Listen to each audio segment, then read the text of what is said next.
MBA Gestion, c'est une chaîne dédiée à la gestion. On continue sur la série d'exercices qui concerne le budget de trésorerie. Dans cette séance, on va traiter un exercice sur une entreprise commerciale. Voici l'énoncé de l'exercice.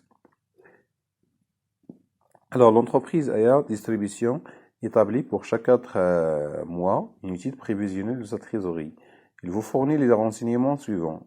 Donc, les montants, sauf indication, ils sont exprimés en 1000 dirhams. Le bilan au 31/12/N-1 se présente comme suit. Donc, on a les éléments d'actifs et les éléments d'actifs avec des indications qui concernent les éléments d'actifs et les éléments de passifs en ce qui concerne les informations sur ces éléments. Voici les éléments, en quelque sorte, qui concernent les éléments du bilan. Un qui concerne les clients et comptes rattachés, donc c'est-à-dire le mode de règlement, un demi en janvier, un quart en février et le reste en mars. Pour le cas de l'état débiteur, 2, relative à la TVA récupérable de 10 000, c'est-à-dire en 10, et le reste pour le crédit de TVA de décembre. C'est-à-dire si on retranche 10 du 15, on a pour le crédit de TVA 5 000 dirhams. Pour 3, autres débiteurs, donc on a payable 50% en janvier et 50% en mars. On continue. Pour le cas de l'emprunt, DIR 4, la première annuité de 22 000 dirhams, dont 2 000 dirhams d'intérêt hors taxe sera réglée en février. Donc, c'est-à-dire on va rembourser une partie de l'emprunt, plus les intérêts correspondants.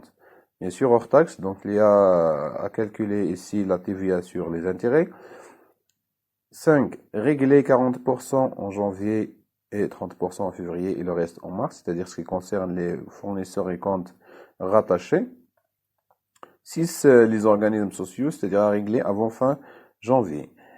Pour l'état créditeur, ça concerne 40 en 1000 dirhams relatifs au reliquat de l'IS de l'exercice N-1, c'est-à-dire ce qui reste à régler en matière de l'IS de l'exercice précédent, à régler en mars, et le reste pour la TVA facturée. Donc, c'est-à-dire si on retranche 40 de 45, on a 5 000 pour la TVA facturée. L'IS dû de l'exercice N-1 est de 90 000 dirhams, donc c'est-à-dire à régler par moyen d'acompte. Chaque trimestre, on a un acompte. Notez bien, la TVA est de 20% selon le régime des encaissements et les règlements se font par chèque bancaire. Bien. Autres informations qui sont exprimées en 1000 dirhams, s'il n'y a pas d'indication. Les dotations d'amortissement de la période sont 15 000 dirhams et le stock final des marchandises est de 20 000 dirhams. Pour les produits d'exploitation, on a bien sûr vente de marchandises parce qu'il s'agit d'une entreprise commerciale. Donc pour les 4 mois, donc chaque mois il a ses ventes, avec un mode de règlement qui correspond à 60% au comptant, 70% au comptant et 30% dans un mois. Pour les charges, donc il y a un ensemble de charges, donc les achats de marchandises hors taxe, donc ce sont des montants qui sont donnés hors taxe. Mode de règlement, donc on règle pour les fournisseurs 50% au comptant et 50% dans un mois. Autres charges externes, donc ils sont réglés au comptant.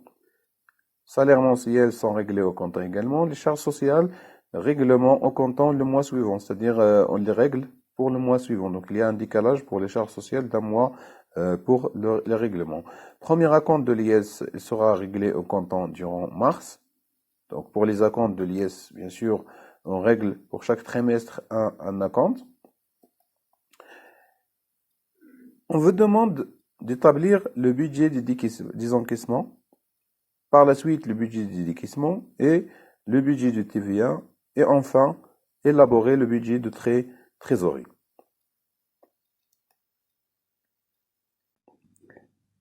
Commençons par le budget des encaissements.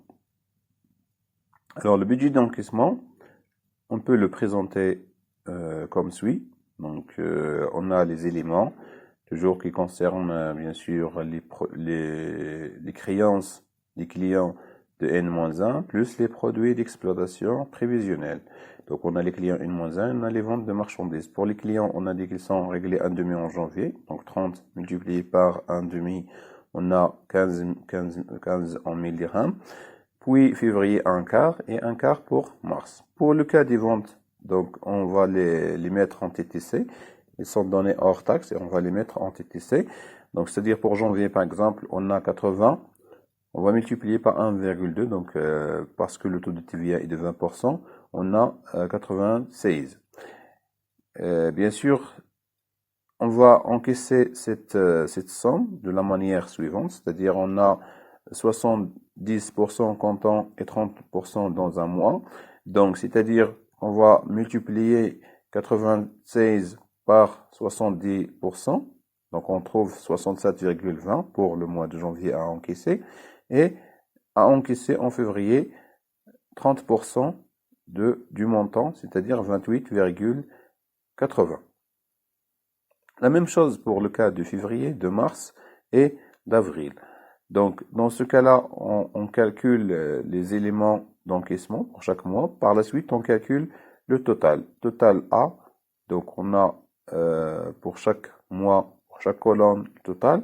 Et on calcule la TVA facturée correspondante de la manière suivante. C'est-à-dire, on prend le montant TTC divisé par 1,2 multiplié par 0,2. Par exemple, pour janvier, on a 82,20 multiplié par 0,2 divisé par 1,2. On peut le calculer, donc 82,20 multiplié par donc multiplié par 0,2 divisé par 1,2, ça va donner 13,70. D'accord? Bien. Pour le cas des autres mois, on fait la même chose. Donc, pour la colonne du reste qu'on va utiliser par la suite dans les éléments du bilan prévisionnel, donc pour 72 ici, donc il s'agit des créances clients qu'on va mettre au niveau du bilan prévisionnel de la fin de période.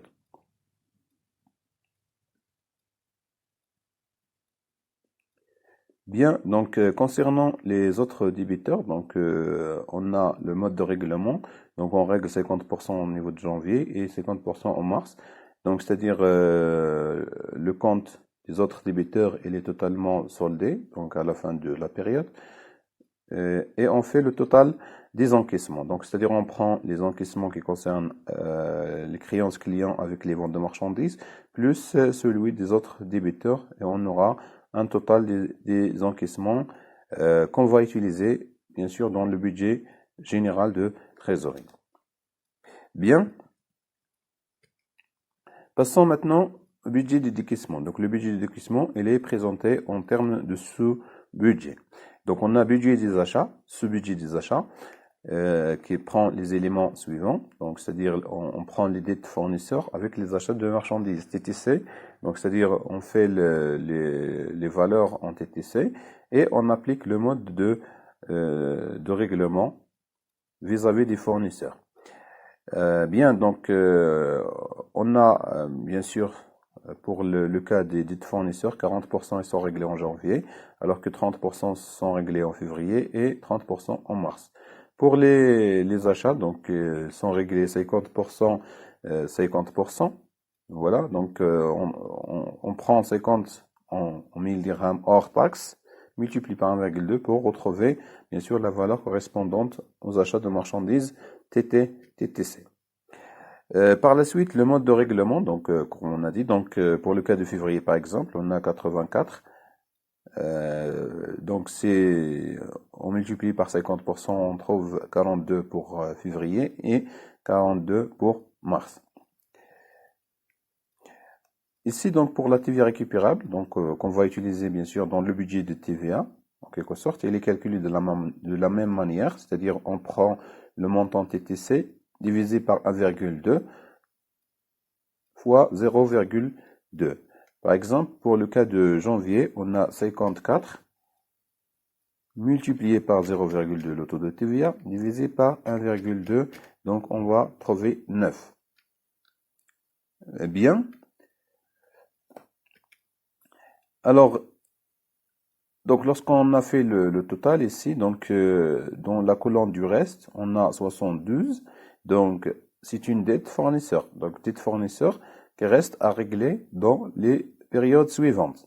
C'est-à-dire qu'on va reporter, donc, lorsqu'on établit le bilan de fin de période, on est au 30 avril, donc automatiquement, cette valeur sera portée dans les dettes fournisseurs.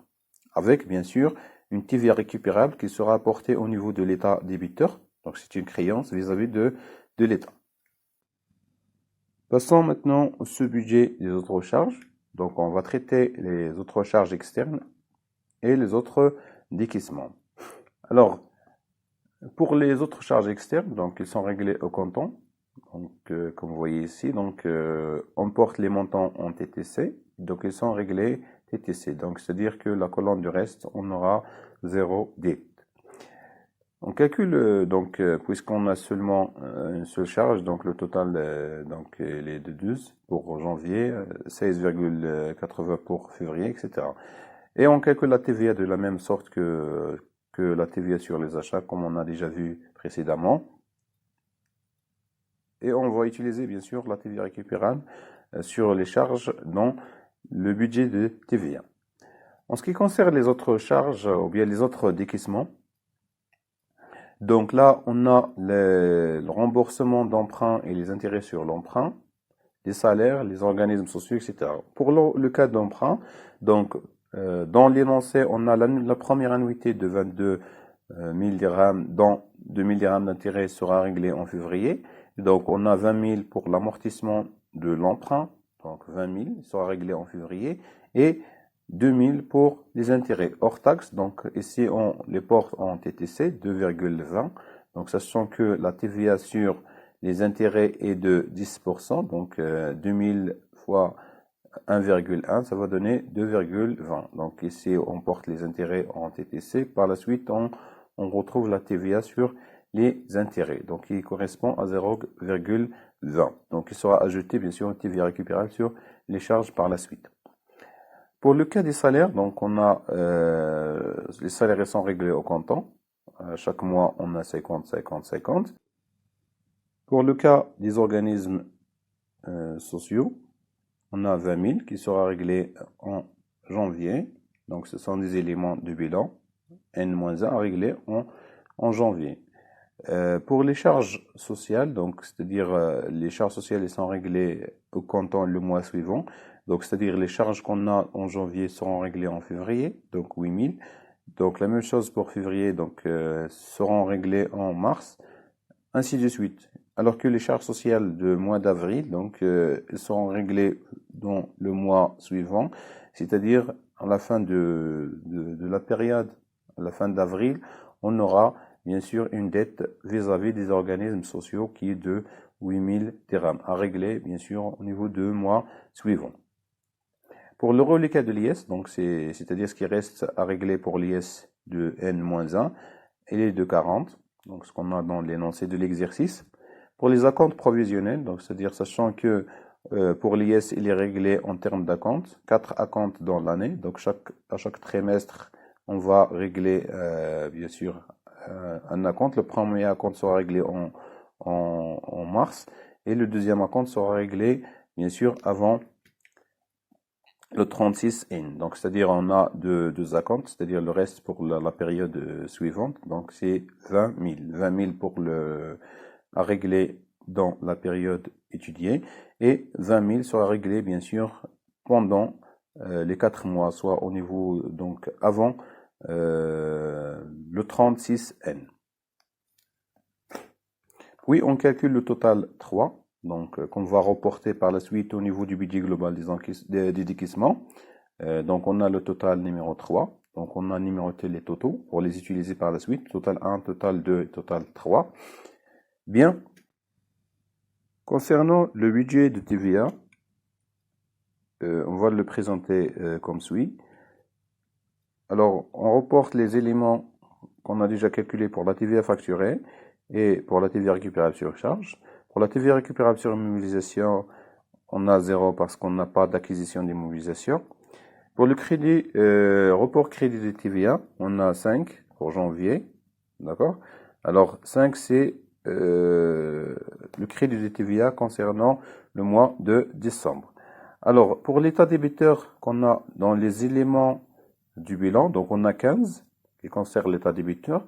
Alors l'indication dit que ce montant il est relatif à la TVA récupérable de 10 000, c'est-à-dire 10 en 1000 dirhams, et le reste pour le crédit de TVA de décembre N-1.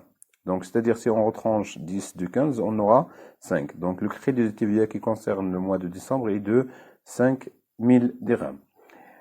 Donc, si on calcule le montant de TVA, soit TVA dû, soit crédit de TVA, donc on trouve pour janvier un crédit de TVA de moins 2,30. Donc, c'est-à-dire on n'a rien à régler pour l'État.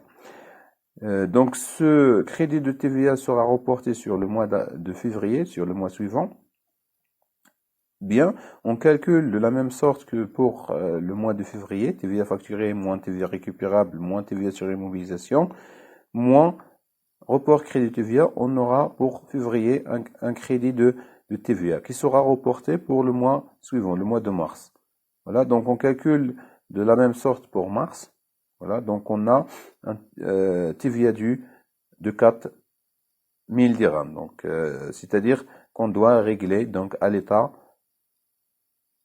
dans le mois suivant, c'est-à-dire au niveau d'avril. Donc, c'est-à-dire, vous voyez ici, donc on a mis règlement de TVA dans le mois d'avril, donc parce qu'il y a donc le règlement de la TVA sera avant la fin du mois suivant.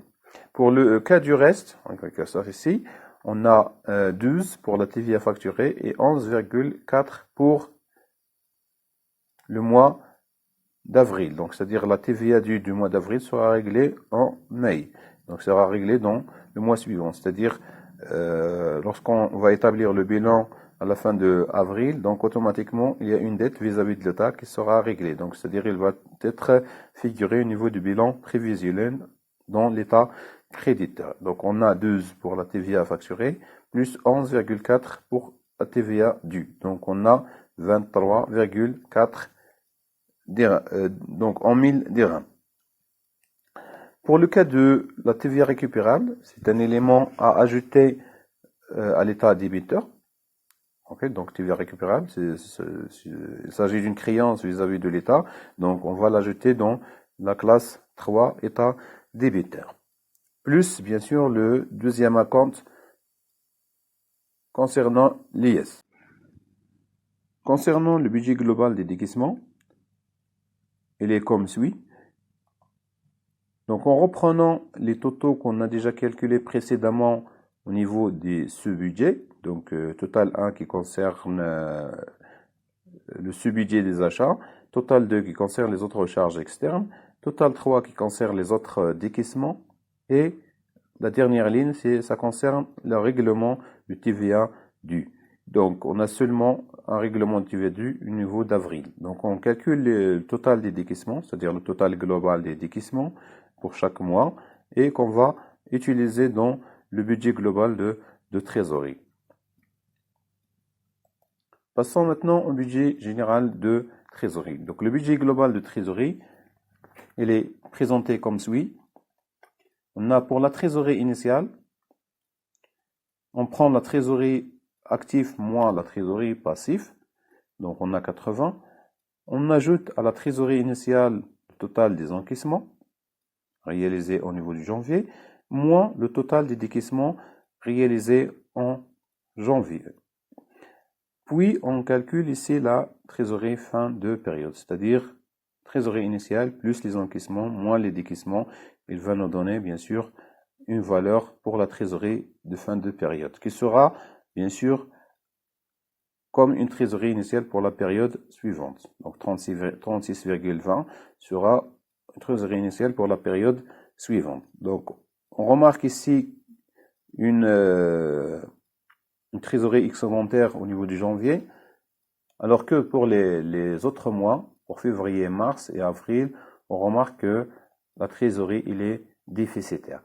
À la fin de la période, on a une trésorerie déficitaire, donc moins 106,60.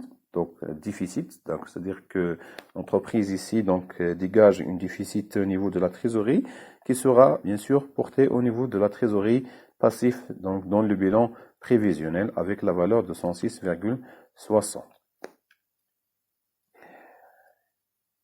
Donc la trésorerie est excédentaire pour le mois de janvier et déficitaire pour les autres mois.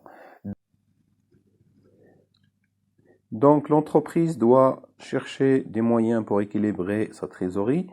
Donc en cherchant les moyens de financement pour faire face au déficit de trésorerie, donc soit recourir au crédit à court terme ou bien au crédit audité de financement pour équilibrer en quelque sorte ces déficits, ou bien pour essayer en quelque sorte de minimiser les charges, sachant bien sûr que les décaissements sont plus importants que les encaissements, donc il faut revoir la situation en matière des décaissements et également des encaissements pour essayer en quelque sorte d'équilibrer sa trésorerie.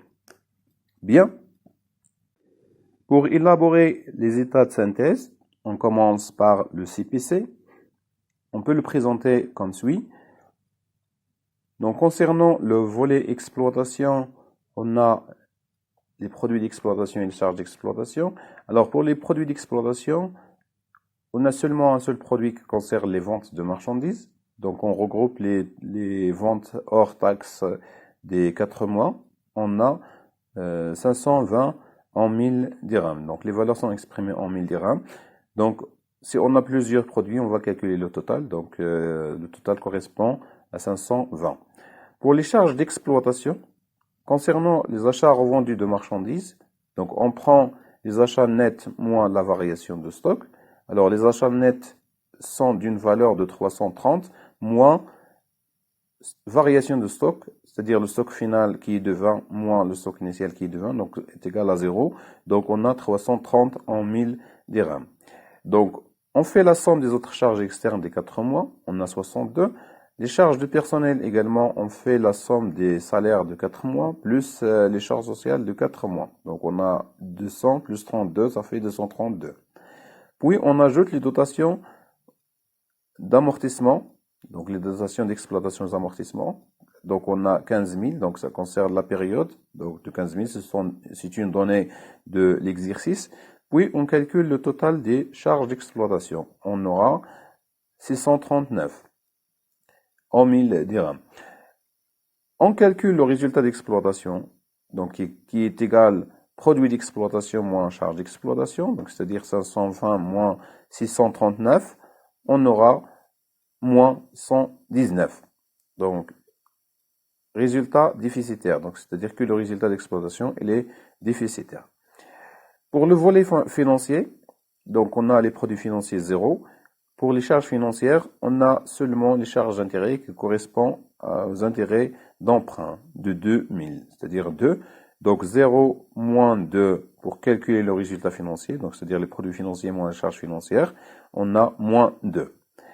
Pour le résultat courant, donc comme nous avons déjà vu, donc le résultat courant est égal au résultat d'exploitation plus le résultat financier. Donc on a moins 119, moins 2, ça fait moins 121.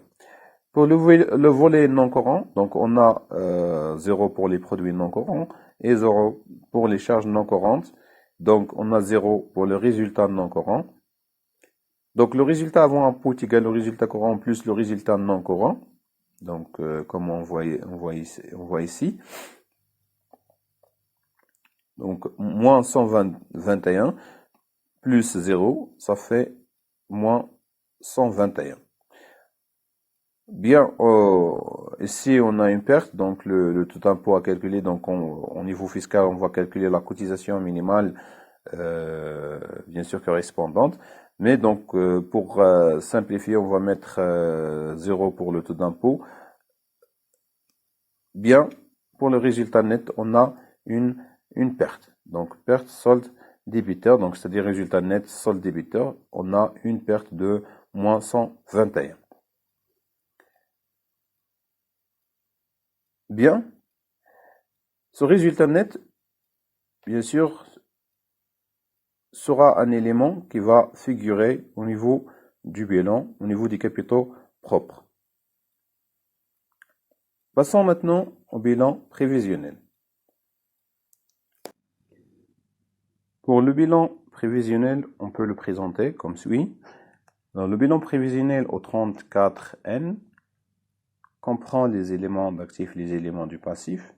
Donc les éléments ne subissant pas aucun changement pour le bilan initial, donc il reste bien sûr stable, reste constant, mais pour les éléments ayant subi un changement, donc on aura des changements au niveau de ces comptes.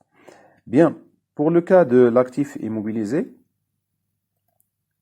on a l'actif immobilisé initial qui correspond à 300, donc au niveau du bilan initial, plus 0 acquisition, donc on n'a pas d'acquisition. On va éliminer les dotations d'amortissement, donc les amortissements, pour qu'on retrouve une valeur nette de l'actif immobilisé. Moins les cessions, il existe. Donc on n'a pas de cession, on n'a pas d'acquisition. Juste on prend 300 moins les dotations d'amortissement. Donc on aura 285 en 1000 dirhams pour l'actif immobilisé. Pour le cas du stock, donc on va mettre le stock final, donc stock final de marchandises. On a 20 en 1000 dirhams. Pour le cas des clients et comptes rattachés, donc ce qu'on a retrouvé dans la colonne reste au niveau des encaissements, on a 72, donc ça concerne le reste non encaissé des ventes. La même chose pour l'état débiteur, donc c'est-à-dire les éléments de créance vis-à-vis de l'état qui concernent la TVA récupérable du 12 plus la compte provisionnelle. Alors pour la trésorerie, en quelque sorte, on a une trésorerie de fin de période avril qui est une trésorerie déficitaire qu'on va reporter au niveau de la trésorerie passive, donc 106,60. Alors concernant le résultat net, donc on a reporté le résultat net retrouvé au niveau du CPC, donc solde débiteur, donc c'est-à-dire il s'agit d'une perte de 121. Pour le cas de l'emprunt, donc on a remboursé une partie de 20, donc il est remboursé, donc le reste à rembourser c'est 80, donc c'est-à-dire 100 moins 20, ça va donner 80. Bien sûr, les valeurs sont exprimées toujours en 1000 dirhams. Pour le compte fournisseur et compte rattaché, on a 72, donc c'est-à-dire ce sont des dettes non encore réglées. Donc c'est en revenant sur le sous-budget des achats, on retrouve 72, donc c'est-à-dire les dettes vis-à-vis des fournisseurs non encore réglées. La même chose pour les organismes sociaux, c'est-à-dire les charges sociales non encore réglées, donc on attend des règlements dans les périodes suivantes, de 8, donc c'est-à-dire les charges sociales du mois d'avril seront réglées dans le mois suivant, donc c'est-à-dire ils sont reportés au niveau des organismes sociaux. Pour l'état créditeur, comme on a déjà vu, donc c'est-à-dire ce compte comprend la TVA du mois d'avril qui est plus la TVA facturée qui concerne bien sûr les encaissements. On a 12 plus 11,40. Donc on a 23,40. Et ici on a la trésorerie passive qu'on a retrouvé au niveau du budget général de trésorerie. Pour le résultat net, en quelque sorte, on a dit qu'il s'agit d'une perte, donc c'est-à-dire on doit le mettre en solde débiteur avec bien sûr donc le solde débiteur il reflète la perte. Donc si on calcule les totaux du bilan, on retrouve l'égalité, l'équilibre entre le montant des actifs et le montant des passifs.